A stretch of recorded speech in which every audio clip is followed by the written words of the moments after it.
Coming up tonight, the Ovation of the Seas hits open waters as we enter the Pacific Ocean.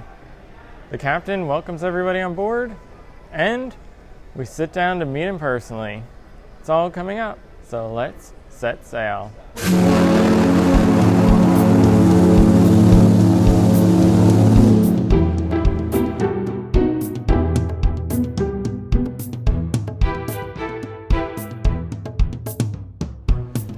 Welcome to day 2 of the cruise from on board the Ovation of the Seas. Today was Tuesday, May 14th, 2019, and another sea day for us on board.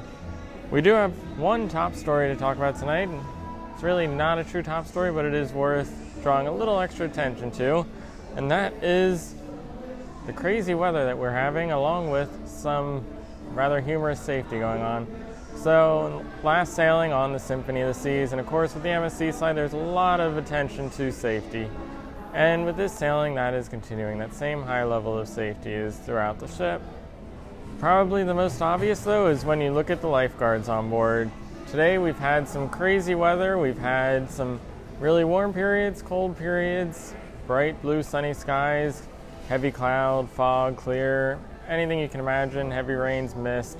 We've had it all today, and throughout the entire thing, whether the pool deck was completely empty or there were a couple people in, there were lifeguards standing up on that deck the entire day long, just in case somebody wanted to go out there and deal with those poor conditions to actually use the outdoor pool.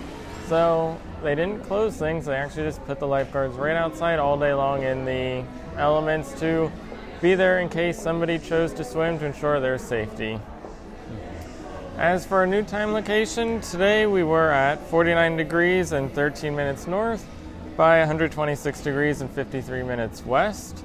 That put us about 16 miles off the coast of Vancouver Island, and we're traveling at a speed of 14.5 knots.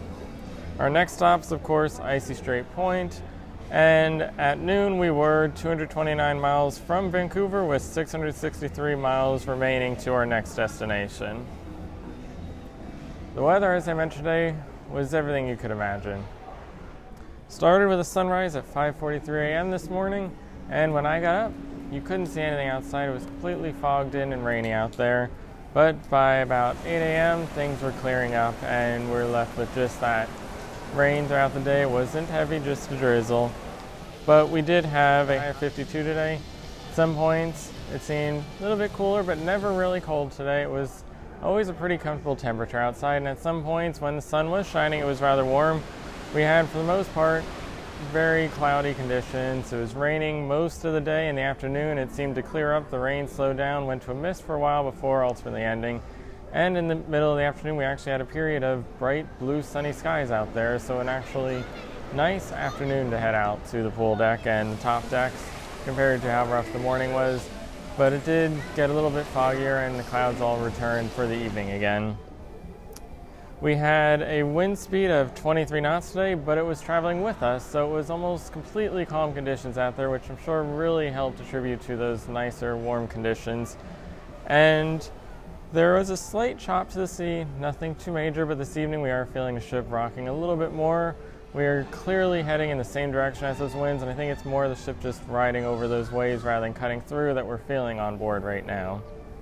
The sunset tonight was then scheduled for 9:19 p.m., and this evening when I went outside at 10:30, it was just finally starting to come to an end. So it was a really late and long sunset this evening. So moving on to our compass summary then. This morning, it started early for me, about 9 a.m. I had my iFly session, the one reservation I was able to make for this sailing ahead of time. And that was at 9 a.m., the very first run of the day. At the time, it was pretty decent rain outside, beyond a drizzle, but not too heavy to be able to walk to the iFly area and go and do my session. And the iFly cylinder itself, with the way the conditions were outside, it was actually pretty frosted over. You could not see much above about the first couple, maybe 5-6 feet, and then it was all kind of fogged up. But it was still, as always, a very fun, enjoyable activity to do, and one that you should never miss if you have the chance to come on one of these Quantum class ships. They are always enjoyable to do the iFly, and I'm hoping they'll have some open sessions for later in the sailing as well that I can participate in. But today the iFly was not shut down for weather. Ironically, day 2 has traditionally been an iFly or North Star day that has always gotten canceled, and today it did rain. Mother Nature tried to put an end to it, but it never affected it, and the North Star even ran all day. So between the winds being calm, the rain never really being over the top, they were able to continue all those outdoor activities. Even surfing and boogie boarding continued throughout the day out there. With those kind of poorer conditions though, today at 11:30 I did choose to take my lunch in the main dining room over in Chic. That is, of course, the formal sit-down dining venue on board if you want to have a more relaxing lunch than the Windjammer offers. And that is available on pretty much every sea day. Usually on port days they are closed unless, of course, you have a later arrival. You may find the dining room open prior to the arrival to port. So as I mentioned, it was Chic today for the main dining room. They did flow into the Grand later on, and unlike some of the other ships, there was no big buffet set up in there to make a salad bar or anything like that. It was purely sit-down menu ordering for the lunch in the main dining room. For me though, I did go with a couple items that are a little more unique to the lunch menu. I went with a roasted tomato soup, which came with a grilled cheese for appetizer. I got the spaghetti carbonara for my entree, and that was a really nice dish. It came complete with an egg on top that you could break and mix into the dish, so truly Italian style way to serve the spaghetti carbonara. And then for my dessert, I went with the Oreo cheesecake. Following lunch, I headed to 270. There's a busy afternoon in 270, a lot of different activities going on. They really utilized that venue throughout the day. They had some different stretching, dancing, all kinds of activities going on in the morning, and then in the afternoon there were a lot of things to just sit back and relax and watch. And 270 is the perfect venue. We are sailing to Alaska. The weather was not the greatest today, and you want to be able to see what's going on. Alaska sailings are all about nature, all about what's surrounding the ship. Even on these sea days, you want to keep an eye on that ocean. There was a reporting of potentially an orca this morning. I did not see it, but I've heard a couple people mention it. So you always want to watch for those oceans, and 270 is the perfect way to balance things because you can sit back and watch a lecture series, you can watch movies, you can watch all kinds of events, and at the same time be watching out for the seas. So the first of those events this afternoon was at 1:30, and that was the enrichment lecture with David Greenstein, and that one was on the history and culture of Alaska. This is the special guest lecture series for Alaska that will have multiple shows throughout the different days of this voyage. Today's was on the history and culture, went through how Alaska came to be, how it was first discovered, the native indigenous citizens to Alaska, and how things kind of transitioned over time, the growth, the different major populations in there, and some of their cultural history that has brought them to this point, and the kinds of things that we'll be seeing when we do visit Alaska in the coming days. So that was 1:30, it lasted about an hour, and it was a packed house. By 1 o'clock, it was already getting hard to find seats up there, so a lot of people seemed to come out to watch that lecture series. I'm sure the weather played a part in that, but it's also an Alaska sailing, and everybody here is coming to kind of learn and experience what Alaska has to offer. Immediately following that then, at 2:30, they had the Royal Caribbean Story Part 1. This is something, of course, I saw on the Independence of the Seas and absolutely loved it when I saw it then. The only other time I've seen it shown was on the second Anthem of the Sea sailing. They did do it in the afternoon one day. This time I did choose to attend it and watch it through again, and the second time it was just as entertaining as the first. It is a great series to see. Royal Caribbean produced it a couple of years ago. There's now a part 2 that will be shown later in the sailing. And it features a video and a lot of graphics, images, all kinds of detailed information on the history and the creation of Royal Caribbean, everything that led up to the inception of the Voyager class. They stopped just at the moment that the Voyager class came to be and left that for part 2. So you can really learn how Royal Caribbean came to be, all the things that kind of sculpted it into the company that we know and love today. And in addition to all the graphics that are available, the main thing is that it is completely narrated by the cruise director and the activities manager. So you get that live, personal experience of someone actually talking through it and narrating the whole thing while you still have that very visual, fluid experience to it, and it really is an incredible thing to watch. So that led us to 3:30, and then at 3:30, they brought in a game show. Today at 3:30 was Rock the Room Game Show. Wasn't sure what this was going to be by the name. Turned out it was the same thing that Dennis Charles did on the Jewel of the Seas when we sailed out of Vancouver. And it had one of the members of the cruise director staff and a DJ playing music, and the cruise director staff member would ask the audience for perhaps a line of the song's name, year, artist, any element of information about the song, and just shout it out, and they just tossed keychains, pens, all kinds of Royal Caribbean swag everywhere throughout the room. So it was a really entertaining, energetic event, as we saw in the Jewel of the Seas, and kind of an interesting one to wrap it up after those two lecture series, to kind of bring it into that almost party-like atmosphere to end the afternoon, as most people after that had to move on to get ready for dinner, because today was day 2. That meant formal night. So I did go to the main dining room tonight for our 5:15 dinner, and menu, as you've often seen, not the greatest. Actually, looking back, it was the exact same menu we had on the Anthem of the Seas, and I went with almost the exact same lineup as the Anthem of the Seas. I got French onion soup as my starter. As I always mention, a great way to judge how a ship's going to be compared to some of the other ones. And this one, not bad, certainly not the greatest. There was not as much cheese I would personally prefer to see on one of these, but overall it was still a pretty good dish, and one that I would have again. For my entree, I went with the vegetable casserole. That's a nice mix of vegetables, almost like a stewed tomato sauce, along with some Moroccan couscous that you can mix together with it. And then for my dessert tonight, I went with the Grand Marnier souffle. And that was a delicious dish, a very egg custard-like cake that you could pour that sauce over, and it was just an overall very good dish to have tonight. Immediately following dinner then, headed right here to the Royal Esplanade for the Captain's Welcome Aboard reception. This was one that was a little bit oddly listed in the Compass compared to Anthem of the Seas. They listed the Welcome Aboard reception at 7 p.m. In the entertainment guide, they listed it as 7 p.m. to 7:45, and then the Compass also listed the captain taking photos from 7 to 7:30. So there was no mention of the speech. Unlike Anthem, there was no official listing of a Captain's Welcome Moment or Anthem Welcome Moment, but at about 7:30, 7:35, just after he finished taking photos, the captain, of course, came onto the stairs right here and introduced all the officers on board. There was a nice little speech from Captain Henrik Loy, and he was the only one that spoke today for the most part. Gave a lot of information to us about the makeup of this cruise, and most importantly about the guests on board. So I've got a few numbers for us today. We have a total of 4,342 guests on board from 45 different nations.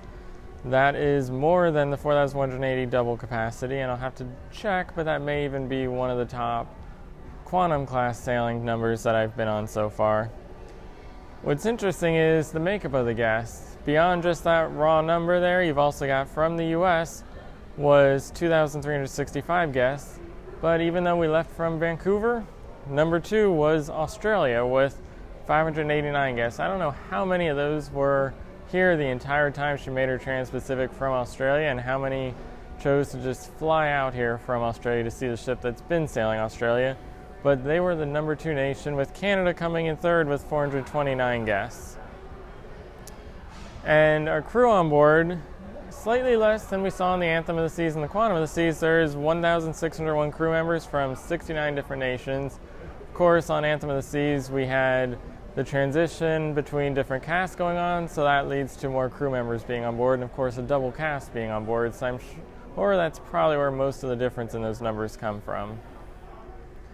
Following that though, that was about 7:30 that speech started, ended probably about 7:50, headed over to the Royal Theatre for a headliner showtime tonight, starring Travis LaDoy, and that was an Elvis Presley impersonator. I got the entertainment lineup before boarding, looked up what everyone was. This was one of the ones that really kind of ranked low on my list.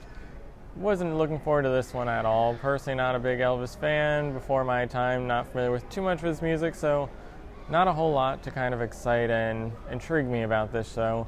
But it was surprisingly entertaining. It was an excellent show. There was so much, as I always mention, humor involved, and that is the most important part. He was absolutely hilarious. The way that he interacted with the crowd, he probably only spent about maybe 30 to 40% of his time on the stage, and the rest of the time he seemed to be out roaming the audience, interacting with a lot of the elderly women who were basically wanting to faint all over Elvis and really kind of playing into that whole thing. And it was an absolutely hilarious show to watch, and he was an incredible singer and performer on top of that. So it was an all-around great show, and one that, whether you liked Elvis or not, you could certainly find the humor, the enjoyment, and really get a good time out of that, no matter how old you are or how young you are.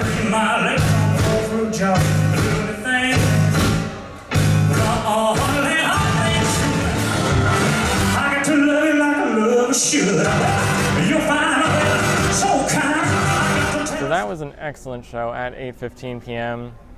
Took us till about 9:05, 9:10 p.m. I immediately went across the ship because 9:15 there was a showing of Pixels in 270. Always got to see that one as much as I possibly can. So this time I went up to the balcony, watched it again.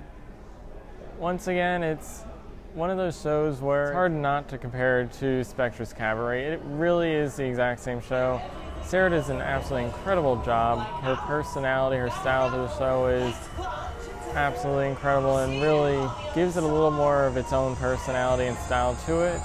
The cast, absolutely incredible, but you can't get past the fact that the actual structure and design of the show is so close that you can't compare it. And when you compare it, it just can't win because there are so many critical scenes like that Ariel is missing that it kind of falls flat, and it's certainly shorter, which is noticeable compared to Spectra. So you really can't feel like it is as good a show as it could be if it had not been the same format as Spectra. Even with the shorter length, if it couldn't be compared so directly to Spectra's Cabaret, I'm sure it would come off as a much better show than it is, because it is an overall great show, just not as good as the show that it's trying to replicate.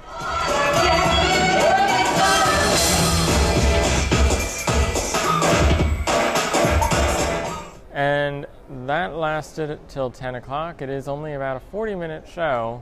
And I went outside, as I mentioned before, at 10 o'clock, and the sunset was still on the horizon. So 10 o'clock, sunset was still going on. It lasted about 10:30, which is really kind of an interesting thing to experience. And as the sailing goes on, when we get farther north, we'll continue to see that go later. And at some point, we should see a night or two where there is always a little bit of that sunlight on the horizon. So that'll be really interesting to see. But tonight it was about 10:30 that the sun finally set. And 10:30 was also the time for the Majority Rules game show over in Music Hall. That was run by Carlos and Erica of the cruise director staff. This one, sometimes it can fall flat, sometimes it can be hilarious. They did a great job of really trying to jab into the hilarity side of things. From the get-go, they told people the objective was to write the most hilarious answers down that you can think of rather than the one that you think is going to win, and really tried to play into making it an absolutely hilarious and humorous game. And they did a great job in succeeding at that, because there was a ton of humor throughout that one. And I've seen the Majority Rules game show not as much as other shows, but I have seen it several times, and this was definitely one of the better ones of those. So that was 10:30, lasted till just after 11 o'clock, about 11:15. And then last night the ship was pretty much quiet and dead by that time. Tonight it is now 12:30, a little bit early for me to be filming this, but the ship is still very much alive. There's a lot of people around. Music is just starting to wrap up in some of the venues. Music Hall will continue throughout the night much longer. And there's just a whole lot of activity going on even at this late hour tonight. But that is the end of the official cruise compass for tonight. So moving on from there, then the next thing that I have tonight was all about the captain's welcome reception, and we've got an interview with the captain himself, Captain Henrik Loy. Welcome the master of the Ovation of the Seas, Captain Henrik. I hope that you're enjoying being our dear guests on the inaugural cruising to Alaska with Ovation of the Seas. Today I am joined by Captain Henrik. Thank you for joining me. Pleasure, Derek. Could you provide a little bit of background on yourself? Yeah, sure. I'm from Bergen in Norway. As you know, Norway being a seafaring nation, I very early got that interest as well, and went through all the necessary schools as early as I could, and went out to sea. I had a year in the Norwegian Coast Guard. Finished off my higher education also in the Maritime College in Norway, and I was quite lucky to be hired by Royal Caribbean, also at an early stage, and here I am ever since. So what led you to join Royal Caribbean? Very good first impression. I was very motivated and had a very good hiring experience. The gentleman who hired me made a good impression on me, and it made me feel very welcome straight away. It was very professional, friendly first meeting. So I suppose after joining my first experience, the first ship, the leadership there also made a very good impression on me. So I think that the first impression had a lot to say. So you've been with the Ovation of the Seas for a while now. You've sailed with her through Asian waters, Australia, and now you're entering the Alaskan waters. How do the different regions vary when it comes to navigating? Well, we have been, like you said, in many different areas. So this ship has been very busy the last 3 years since we came out of Germany. Approximately 100 unique ports we have visited already.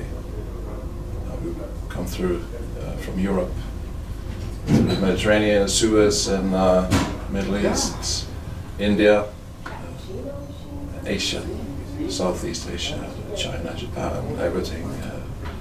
We've sailed out of Tianjin, China, we've sailed out of Hong Kong, out of Singapore, and we've transitioned down to, of course, via the Indian Ocean to Australia, New Zealand,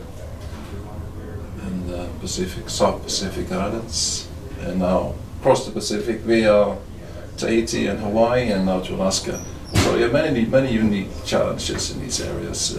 Asia,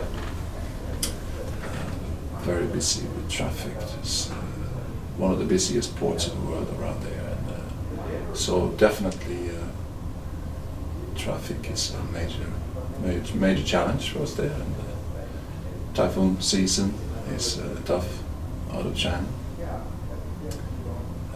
New Zealand and Australia, we've sometimes weather challenges there, especially when we get south down the roaring 40s, the roaring 40s, as we refer to that far south, beyond 40 degrees south and around the South Island. And we are very extra cautious there with weather, and the ports can be quite. The ship is quite big, and the ports are not always that big, so we have to also be cautious in the ports. And now Alaska as well. Challenges here is a lot of inside passages in the archipelago, and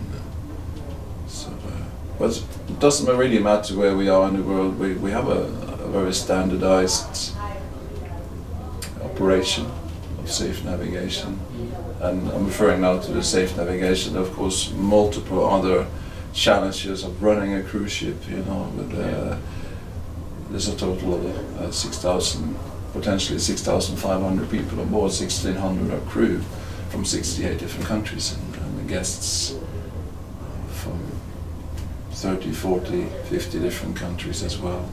So there are many unique challenges. I'm referring now mainly to the navigational part, but beyond that, with the different demographics around the world come also unique challenges that we have to adapt to.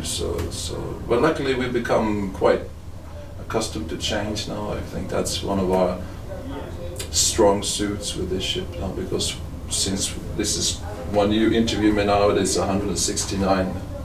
This is our 169th voyage, and 2 voyages are never the same on this ship. They're always unique. So So that is, but as I said, it's a very standardized operation.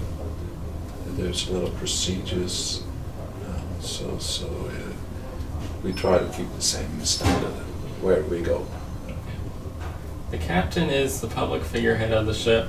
The demographics change from region to region though, so how do your duties with interacting with the guests vary depending on whether you're in Asia, Australia, or now in the USA? In Asia, I will rely on an interpreter. So that's something we got really quickly used to. We all know communication, 7% is the content, and then you have the body language and the non-verbal. So very much the non-verbal, have a positive attitude to our guests, and smile and greet and learn simple phrases and relate to them, and take lots of photographs and be visible. Communicate via television with interpretation, and so it's we relate well to everyone. Everyone is different, so we, as far as the rest of the crew as well, we educate. We have training programs for wherever we go in the world to make sure we know enough about the local or the main cultures that we of the people or our guests that we welcome on board. So it's in the end of the day, it's not that different. It doesn't really matter where we go. We make the guests feel safe and welcome. So prior to this sailing, you just completed the first ever trans-Pacific sailing for the Ovation of the Seas. What was that ordeal like? That was great. Again, new ports, but we are very well prepared. It's all in the preparation, so planning. As far as the ports are all vetted and ready for us. We know we have enough space and water and piers. So everything is set up for us, so we have confidence in that, of course.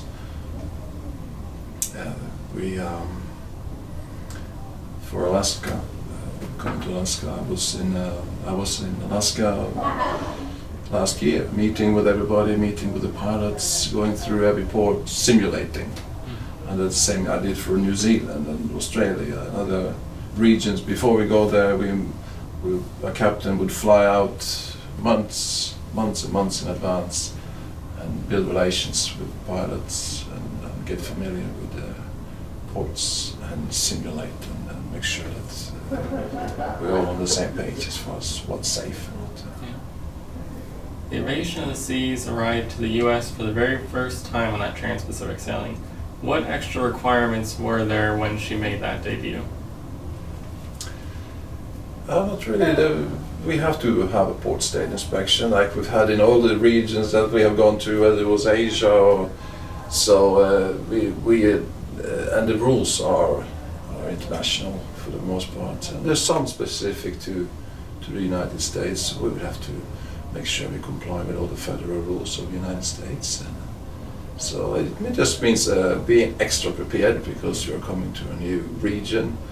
So go through, double check, triple check everything, and the ship is already, we comply already. So it's more beefing up the training and double check and triple checking everything, so we can pass the port state control inspection, which we did with flying colors, luckily.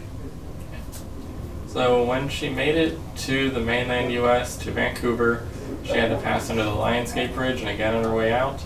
Both times we had to alter those times to allow proper passage. What was involved in ensuring she could safely make it in and out of Vancouver?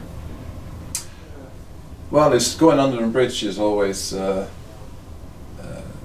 have to be careful, especially when it's your first time and it's the biggest ship to ever visit Vancouver in this case. We've gone under bridges before, and it has a height, a safe height, and the tides go up and down, so then this fluctuates. So, also, the safe height exists in the center of the span, and then with a certain you can imagine a corridor or a channel between the spans under the bridge, and the first few times, so the first time you of course you calculate how tall is the bridge, how tall is the ship, and then the tide, and there is a theoretical clearance that you trust in, but you want to build in margins, and the ports, under the direction of the port authorities, they will then dictate what will be the best time to enter, and we're making sure you have as much clearance and as little current as possible. So for the Lionsgate Bridge, absolute low tide and slack water, so no movement in no turbulence, no currents that could potentially set the vessel off to the side. Coming into Vancouver, you're also turning as you're entering. So and when a ship turns, it tends to slide. So extreme vigilance. So you have as much margins as you can possibly get, and that's why you end up sometimes with an odd timing, because these tidal windows of the high and low water they are different every day. So you come in there, and we had a good solid clearance, and we could also afford to slide. God forbid if we were to slide more than we had hoped for, we would still have had clearance. So that's how that was done. The Ovation is the largest ship to ever sail to Alaska. What extra precautions and preparation was involved in ensuring the safe passage of all these areas? Many things. First of all, each port, again, is vetted, so we have our own professionals that travel around to these ports a long time in advance to make sure that we have enough depths, that the pier is strong enough, that we have enough strong points, enough bollards to tie and secure the ship, and that the facilities are ready to receive all these people. That's a lot more guests possibly than they never had, or that they have had before. Also, again, the simulation is an important part of it. We traveled out to visit Alaska last year and meet with the pilots and train and simulate and build relationships, so we have a good, strong professional cooperation even before we get there. So that's again, it's about planning and the preparation. The ship is amazing. It's extremely maneuverable, so it's already equipped with everything we need as far as maneuvering and but you want to establish the safe limits of operations. That's very important. We do that. So again, the planning and preparations is very important. Pilots are often used to help get ships in and out of ports. With Alaska, there's a lot of other narrow passageways and just a lot of general passing through regions. How are pilots utilized in this region? Oh, they are. As soon as we're inside the archipelago of Alaska, there are very clear boundaries for when pilots are required, and they will be on board and be integrated with the team. I've already met them all. I know them already, and they are excellent. And they are special. They have their own facilities to practice and to simulate and train. So they know already the ship very well because they have the models in their simulators. It's great. So they are integrated with the bridge team. They are extremely, of course, knowledgeable about the waters and what normally goes on. Here is a busy area.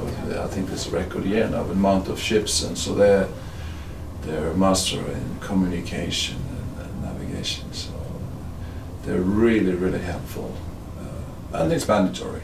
So that they are with us all the time when we're in Alaskan waters inside the Alexandra archipelago, from berth to berth in each port, guiding us, helping us, communicating with other vessels, local vessels or other cruise ships, helping us planning each passage, telling us about all the challenges that we may occur, that may occur ahead of time, because they are so seasoned so experienced here that they're just a wealth, knowledge and experience, each and every one of them. So they're very much appreciated. One of the big highlights of an Alaskan sailing is all the sea life that you get to see around the ship. I'm sure that adds a little more of a headache up on the bridge side of things. How do you watch out and ensure the safe passage of the ship without affecting any of the sea life around it? Sea life, many whales.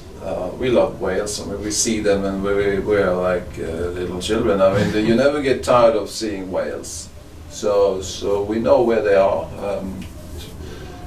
There's great technology these days. Each ship is reporting whales. Each time we see whales, we report them straight away in an online site, which becomes instantly accessible to all other vessels, and then vice versa. We can see these sightings popping up around Alaska from other ships as well.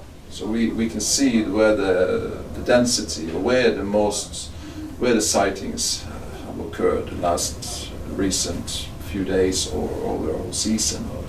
So we know where to expect to see whales, but we have a sharp lookout all the time. All the time we're looking out the window with binoculars, and if we see whales, we will of course make small alterations to avoid them.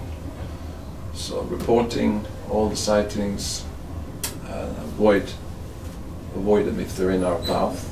That's how that is. And in some parts of the world, when there are resident whales or a high number of whales in certain areas, there's normally a speed restriction imposed to minimize the risk of striking them. So we have. That's really the key. Sharp lookout. Go around them and report them each time you see them. What kind it was, how many, which direction were they swimming. So it's the daytime. We announce it straight away, so the guests also can go out and take a look, and that's very popular. We announce every whale we see to the guests in the daytime, so they can also get a look. So we're all fascinated by it. This sailing, I was expecting my first Quantum class tendering, but Sitka decided to add a pier along with some other ports in Alaska, which seems to be a popular thing to do this year with the larger ships. This was the first time the Ovation sailed there, and one of, if not the first, ships to dock at that pier. What is the interaction like the first time you're working with a team that may not be as experienced in trying to tie off a ship, especially one this large? The team, as you mean the linesmen and but they were fantastic. No, they were really they did that in record time, even at such low water, and they manually pulled those lines up pretty steep. That was a good workout for them. So no, that was great. We had a very good experience with them. They absolutely knew, and again, it's preparations. They were prepared. I'm sure they had at least mentally practiced and prepared for that for a long time. That was obvious, the way they had formed these teams of linesmen and how they communicated. You see how they worked the lines as a team. So that was done very swiftly and professionally in Sitka, and also the other ports that we have visited. I have no issues with the lines at all. One of the main ports that everybody's looking forward to on the sailing is, of course, Hoover Glacier. At that port, you don't get to just tie off and let the ship sit there. You have to continue navigating throughout the entire duration of the event. How do you go about ensuring the ship stays safe with so much ice in close quarters? Yeah, Hoover Glacier is stunning. We're just thrilled to be able to bring the ship in there.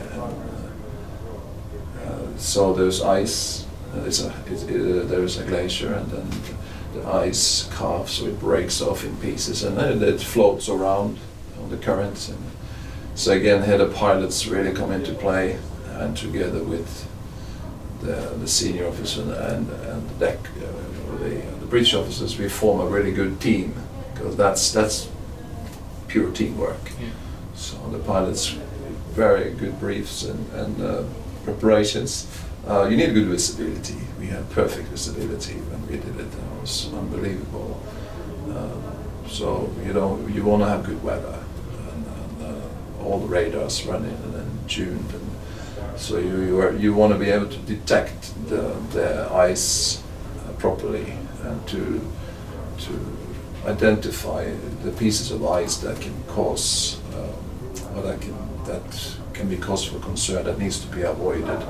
And then you need a technique or a strategy for how to pass in between the bigger pieces of ice into an area near the glacier where it's free from ice. So you make the judgment as you enter. You may, worst case, there might be too much and nowhere to make it safe. So then you don't go. So that's a judgment call as you're approaching at a very, very slow speed. Be very careful. You have all the thrusters running, and so gently, just very slowly, you make your way in, taking no chances, making sure you have ample of clearance to these large. Some of them are very large pieces of ice, but it's a wide open bay. You have great water depths, so you have a lot of options to where to sail. So you kind of find a safe path in, which we did, and near the glacier there was an open body of water there which had just this slushy, which is totally fine. You run the RC pods, our propellers, we run them in a particular way, so we're thrusting away, pushing water away from the ship all the time. But same with the thrusters, you can actually make them push both ways. So you sort of fend off anything that's floating near the ship, and just keeping the speed very low, and a constant look of people, watching out, people all the way up, people on the port side, starboard side, forward, cameras, and so you keep a very close eye on the ice because it's also moving with the wind or with the currents. And just sit there and take it all in for 2.5 hours or so.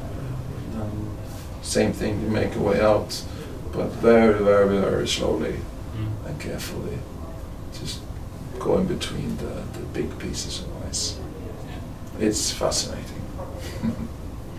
So you've been on the Ovation for a while now. What is next for you? I don't know. Whatever comes, I'll be happy to stay here. It's a fantastic ship. It's beautifully built and designed. As you walk around, especially anywhere really, but even with a little bit of colder temperatures like we can experience, or we already have experienced in Alaska, when it gets maybe rainy and cold, and we have the largest indoor activity areas on any ship. Whether you want to relax or swim or play sports, it's all indoors and sheltered from the environments. So that's really come in handy, and that is some features and technology on here which is fantastic. So if it was up to me, I'd stay here forever, so to speak. I really do love the ship, but I also recognize that it's sometimes it's time to change, try a different ship type, different itinerary. So that's what I've been doing in my career so far. It builds your experience, makes you more of an all-rounder. You've been on different types of ships, small, older, different propulsion, different size, different itinerary, work with different people. So change is good. I don't resent change. I welcome change. But this is fantastic. I could stay here for a long time and be very happy. Is there anything else you'd like to tell the viewers? Please come and see the Ovation of the Seas. We'd love to have you here on board. Whether it's in Alaska or in a crossing in the Pacific, or sailing out of Sydney, Australia to the beautiful waters of New Zealand or South Pacific, we're all here to welcome you, keep you safe, and make sure you have a fantastic cruise vacation. Thank you. Thank you. So of course, I want to thank Captain Henrik Loy Ovation of the Seas is pretty much his ship, just like we saw with Captain Oban, and the Quantum of the Seas brought it out, and the Anthem of the Seas really kind of became his as he came to be the Cape Liberty Quantum class captain. Captain Henrik Loy has really been here for Ovation of the Seas since the beginning, and this is his ship. He's now carried it through those 3 different territories. So as always, thank you to him for taking that time to speak to me. And that about does it for today. Tomorrow is going to be another sea day, but before we get to that sea day, we are getting an extra hour of sleep tonight. We are turning the clocks back to get us in line with Alaskan time zone, as we are now getting closer to our first port of call in 2 days. But tomorrow will be the second sea day. Fortunately, it sounds like it might be a little bit wet again like today, possibly very similar conditions to today. But hopefully we'll see a little bit better weather. It was warm to go outside today, and hopefully we'll continue to see that temperature remain just warm enough to be able to go out comfortably. But for tonight, that is all. I am Picone. Thanks for watching, and stay tuned to the links.